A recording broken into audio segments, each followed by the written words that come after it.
The Digital Healthcare Experience presents the next breakthrough. Let's go.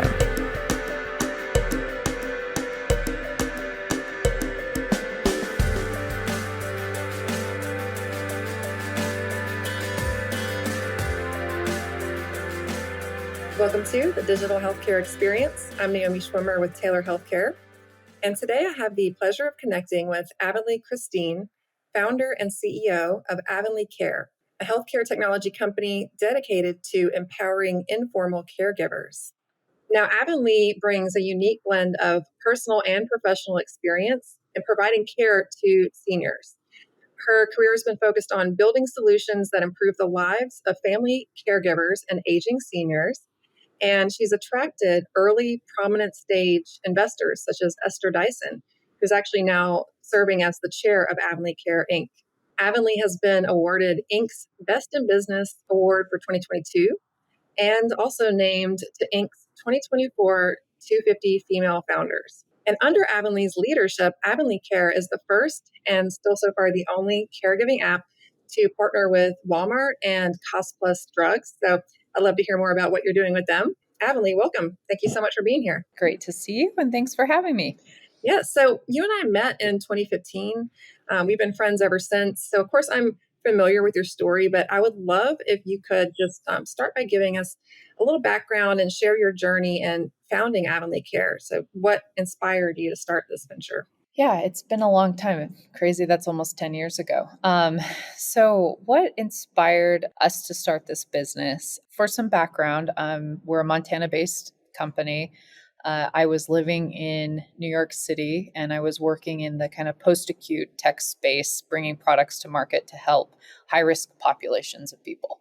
I was living in Manhattan and received a call from my mom that she was really about to be the primary caregiver of an aging parent again. And at the time, this was in like 2016, 2017, when there really was not a lot of robust products other than, hey, we're about to be thrown in this, there's Life Alert. And I was in tech. And so I thought, hey, maybe I could build something that would help this solve this need for my mom. I had been a CNA in college, so I do know what it is like to care for seniors. But also, too, for the last 10 to 12 years, we've really seen a rise of technology amongst the aging population, and nothing really worked out very well.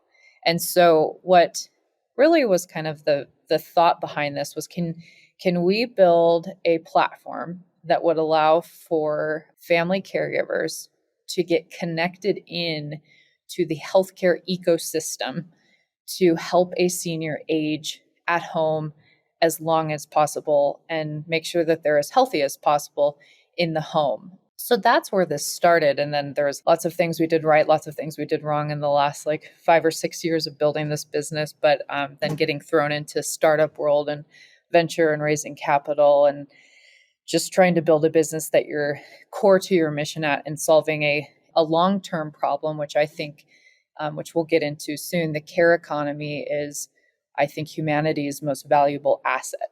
And we have a very big opportunity to change that with whether it be senior care or child care, those living with a disability.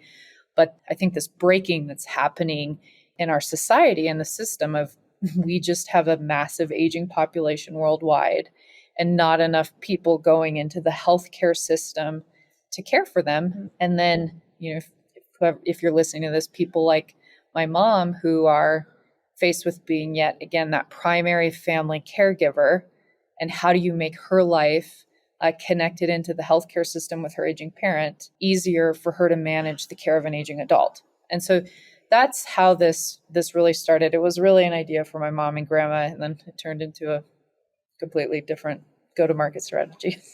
Yeah. Well, it sounds like your personal experience really brings a valuable dimension to this conversation, because we are here to talk about the caregiver economy, or the care economy as it's sometimes called.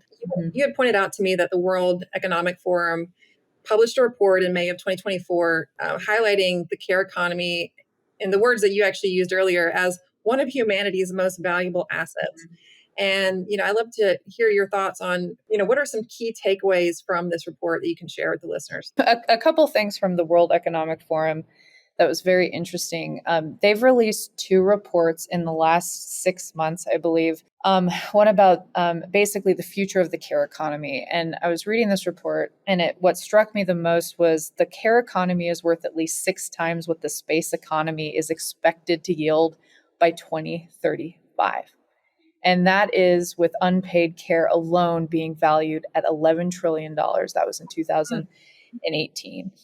And what's interesting to me is we live in a world where we have this kind of like fight to get to space, and not amongst you and I, but I think against tech billionaires who are so focused on getting to other planets and space exploration, which I think is incredible. I think space is fascinating. I don't really understand much of it, but what I do understand is if we don't have a consolidated effort with healthcare systems and people and governments to help serve the growing problem, which is affecting 8 billion people down here on Earth, which is this massive care economy. Mm-hmm.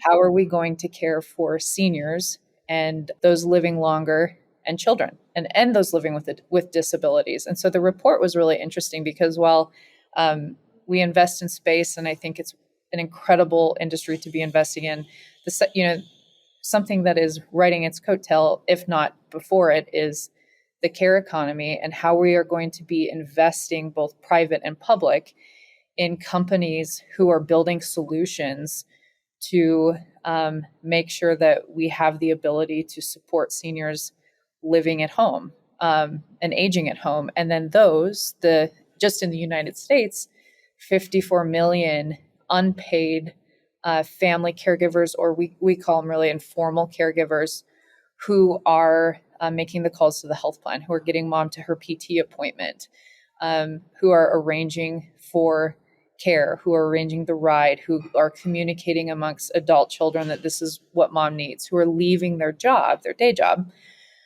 to go and pick up an aging parent their medications and their groceries. That's what my heart is really kind of passionate about while on this planet, before maybe ever getting to space or going to space, is can we support the people who are alive down here who need our help? Yeah, and it sounds like what the report highlighted and what you've been talking about is how we can sort of revolutionize senior care by better engaging these family care members. And as you mentioned, the majority of the care economy consists of unpaid workers or informal caregivers. So besides some of the things you mentioned, what are other challenges that these individuals face, and how could they be better supported potentially? So it was interesting because also in the report, if you read some of the top economies like Germany, China, India, Japan, and the USA, the most unmet need and job that each country is kind of facing right now are jobs in the healthcare sector. Mm-hmm. And for a long time, this is no news to, especially probably people watching this podcast, is there's just not enough people going into the healthcare system. I think, too, that's going to get increasingly more difficult with the generation coming up, especially with technology. I just read a really interesting book, The Anxious Generation. And he talked about this generation of people growing up with technology and how it's just harder for people coming into the workforce to find purpose in their job and in work, and just how technology, especially social media, has been a distraction for so many people. And just how it has just crushed people's mental health. I do worry about that being an issue in if we can't find enough people to, become nurses or CNAs. The responsibility of caring for our aging population is, and will continue to get worse, falling on the family caregiver, who is usually a female adult child.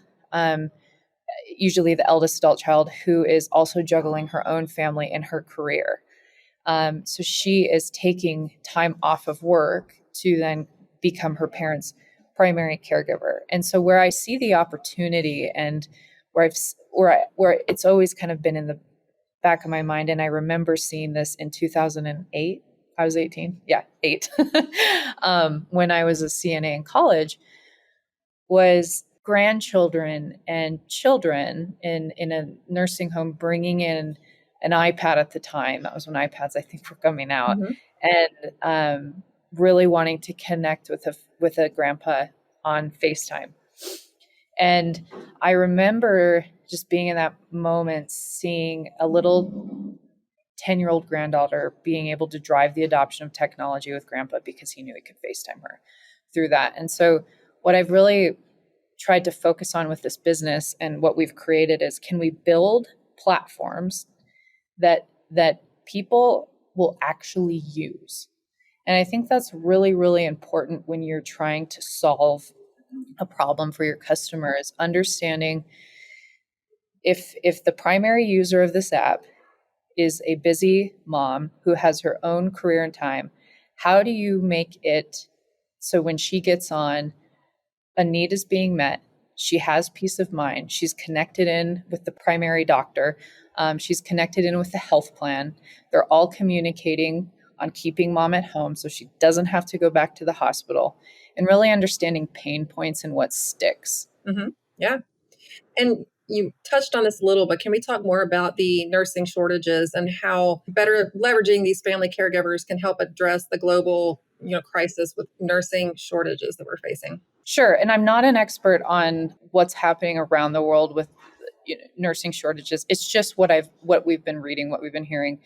Not enough people going into the healthcare system to care for our aging population, and this responsibility really falling on the adult child. And so, what I think is going to happen is these Medicare Advantage plans, health plans, and hospital systems, coupled with governments, are going to have to invest in companies, tech companies, engage tech companies, bring kind of the technology along to really connect in the people who are getting the first call that mom is sick or that she needs to be taken to the hospital. By leveraging unpaid caregivers, a health plan can improve their financial performance. About of the 58 million seniors in this country, about 45% of them rely on an informal caregiver to actually arrange their health needs. And then 60% of them actually rely on the informal caregiver or adult child to communicate with their health plan. So about $107 billion a year is missed revenue by a health plan just because they cannot communicate with their member. And so if we can engage the adult child, help in that process, the health plans can save money. But ultimately, if you and I were sisters and mom was living in, let's just say, Nashville, we have the ability to communicate with each other, mom and the plan, to say, okay, mom is healthy at home, she has what she needs, and we can get her what she needs so she can age at place. That's what I would like to see, is a healthcare system where the interoperability isn't such a pain in the butt anymore, and that we can actually just communicate in terms of care for an aging parent. Besides what you've already addressed, is there more that your platform is seeking to help in terms of challenges that the plans are facing that you can help with your platform to meet those needs? Yeah. So what we primarily do is we started as an app. It's turned into an entire software solution. And the main point of it is if we're siblings and mom is in the same town or halfway across the country, we can get on our platform and we can see mom's location. We can see how she's doing. We can see if she's taken her meds, if she's missed her meds. We can get her groceries. We have a full integration with Walmart's grocery ordering API and OTC. So OTC is anything you go into a pharmacy section. We'd be able to purchase those products through the app. As long as she's within a delivery radius of a Walmart, we can place the order and they'll deliver it to her front door. And then separate of the core health kind of food, medication, and we have an integration with Mark Cuban's Cost Plus Drugs. So if we are putting in medications for mom, or mom is, or now the plan, and there's a cheaper medication available on Cost Plus, we can actually ship that to her through Avanlee Care. But separate of the like care coordination, biometric tracking, and food, what we learned in this, and I never thought that this was going to be the case for our business, is in the first year of launch, we had a lot of people calling in on customer support saying, I'm a caregiver and I'm just the spouse. So what do I do? How do I know when my dad is going to need to go into a nursing home? And what about legal? What about estate planning? And so we had all these questions coming in. And so we regrouped and we actually launched truly a new product, but the second piece of this product had a caregiver strain index integrated into the application. And so now what we've become is we've also become this kind of mental health support for family caregivers. And we built out our own knowledge base and resource library of here's what this is caregiving 101. And here are the things you're probably going to need: financial, legal, home care, and getting caregivers essentially resources to be able to do this job. What I would like to see happen one day, because I see massive opportunity with job creation in this space, is I'd love to partner with an organization or to build it out ourselves on how we can actually get some of these caregivers paid because they're taking so much time off of work to have to financially support an aging parent while in the season of life. But truly, at the end of the day, Avanlee Care is a platform that's built for my mom and grandma. So your mom and your grandma, or if you are the caregiver, you and your aging parent. But now we have a full connection into these health plans where, going back to that stat, when I said, 107 billion a year is in missed revenue from a health plan because they can't communicate with their member. Well, now we have a platform that allows you to communicate with your member, but also their primary caregiver, who is the one that is probably communicating with the Humana or the Anthem or the Optum for mom. So closing that gap and just being this digital kind of virtual window for the senior. Yeah. You mentioned maybe getting some of these caregivers paid in a perfect world. Is there a way that engaging the family caregivers and potentially even paying them can help to actually drive down overall healthcare costs? Or is there a way that you're working with Medicare Advantage plans that can help to drive down costs? Yeah. So for the health plan specifically, it's, without going really into the nuts and bolts of our entire financial model and star ratings and reimbursement and reducing readmissions, primarily what we're focusing on doing is, can we help a health plan financial performance by leveraging unpaid caregivers, the family in the picture? And then two, can that improve star ratings? Can that help with, getting mom to her breast cancer screening, managing enrollee notifications, making sure she gets to her yearly wellness visit because the adult child was able to drive the member in and they don't have to miss it. And so those factors in to saving the health plan money, improving members' life at home, really helping out the family caregiver, but two, from getting caregivers paid.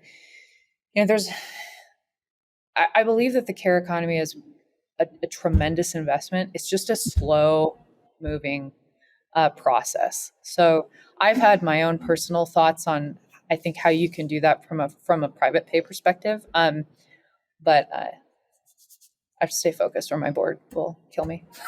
So I have to stay focused with the mission at hand.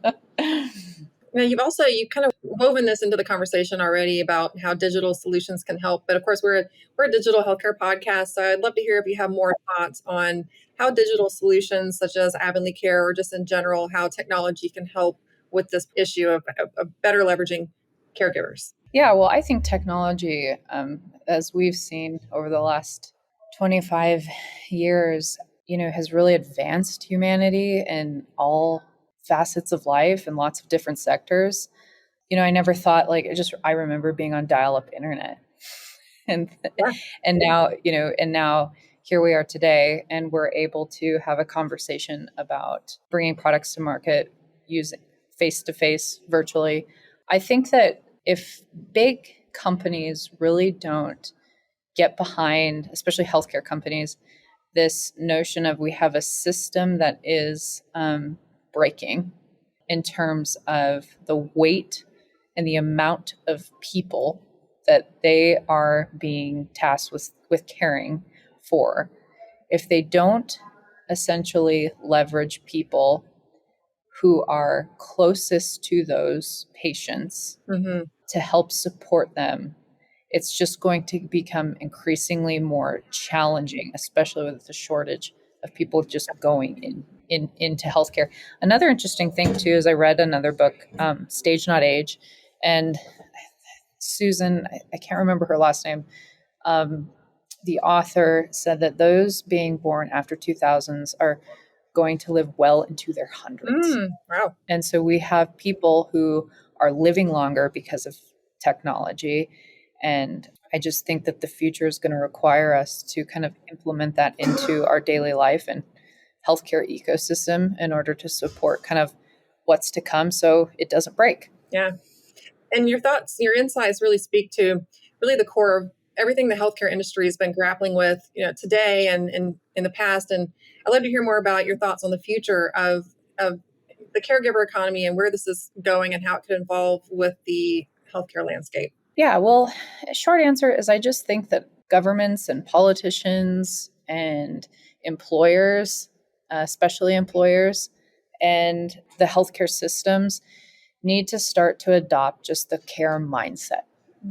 The care mindset. Yeah. Senior care is just one aspect of this kind of broken system, but child care too. If we can collectively build out models with benefits to help primary caregivers with child care, primary caregivers with the fact that they might be taking leave to be a caregiver for a season of life, and then to I would say with the healthcare system, same goes for healthcare workers. They need to be given benefits that allow them to actually care for themselves and their family. Nurses get pretty burnt out. It's a stressful job. During COVID, we saw that. It was just very taxing on nurses and physicians. And I think that they're incredibly overworked. They have pretty big caseloads, and it's tough. So how do we kind of support this with technology in a way that allows for people to focus on their mental health, live a healthy life? And, I always say, if you don't have a healthy caregiver, you're not going to have a healthy care receiver. Yeah. Yeah. Well, Avanlee, as we wrap up, is there anything else that you are working on or excited about that you'd like to share with the community? Well, we have lots of great things internally happening within the company. We're releasing a new product and a SOC 2 integration, which this product is really, we've engaged some really incredible advisors who have kind of helped us give a facelift to it in terms of bringing this to market really with family caregivers and working with Medicare Advantage plans. Yeah, what I'm most excited about is just we have new products coming to market and, deeper integrations for engaging families into seniors' life. And really, I'm hoping, that one day we look back and we've really solved this problem. It's not going to be, it won't be a fast fix, but I think little things done right over long periods of time pay out to be great dividends. So excited about that. Yeah, thank you. And Avanlee, I really appreciate the work you're doing in this space because, as you mentioned earlier, many of us at some point in our lives could be in a situation of providing care for a loved one. And so, this topic is so important and really deserves more attention. So thank you for, being on here today to talk about Avanlee Care and the work you're doing. Yeah, absolutely. Thanks for having me. And to our listeners, if you enjoyed today's conversation, please like, share, and subscribe and help us grow the show. If you'd like to learn more about Taylor Healthcare and the digital healthcare experience, you can go to taylor.com/digital-healthcare. Thank you again. We'll see you next time. To learn more about Taylor Healthcare, please visit taylor.com/digital-healthcare. This podcast is for educational purposes only and is provided with the understanding that it does not constitute medical, legal, or financial advice or services. The digital healthcare experience is produced by Naomi Schwimmer, Podcast music by Nicholas Bach.